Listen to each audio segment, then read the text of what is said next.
croyance a été préférée au doute, c'est-à-dire que finalement, on n'a pas supporté dans cette épidémie-là, que ce soit les politiques, que ce soit les commentateurs, certains médecins, qu'il y ait une place pour le doute. C'est normal, on a une épidémie concentrée d'un virus qu'on ne connaissait pas en 4 mois.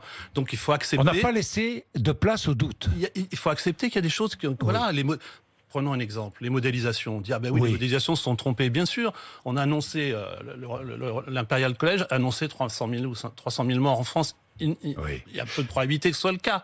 Mais les modèles, on rentre dans les modèles que ce qu'on a comme information. Donc on ne peut pas en vouloir de faire en 4 mois ce qu'on a fait dans d'autres épidémies. Mais quand cette consoeur en 10 ans. Nous dit, vous dit, l'urgence c'est de redonner confiance.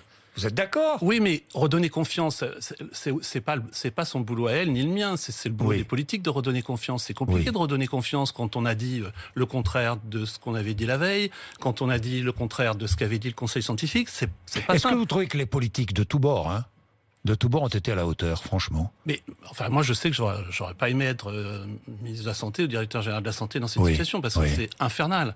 En fait, on dit qu'on avance en marchant. On n'a pas avancé en marchant, on a avancé en courant pour essayer de pas se retrouver dans la Lombardie et avoir à gérer quelque chose qui est à la fois du côté sociétal, du côté économique. Vous le dites vous-même, on a parlé du PIB, etc. Donc, effectivement, c'est complexe. Alors après, je pense que les bilans de gestion, ça se ferait après la crise.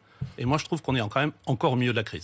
Alors, est-ce qu'il y a un équilibre à trouver entre le risque lié au virus et les risques que l'on prend en prolongeant l'enfermement? Ça aussi, c'est une question que beaucoup se posent. Je pense que là, effectivement, il y a un certain nombre de psys qui ont alerté sur la complexité à maintenir les gens confinés, et pas ceux qui sont confinés à l'île de Ré. Bien sûr. Vous voyez ce que je veux dire? Ceux qui sont confinés dans des espaces restreints, avec des violences, etc. On en a déjà un petit peu parlé ensemble. Et qu'effectivement, je pense que ça a pesé.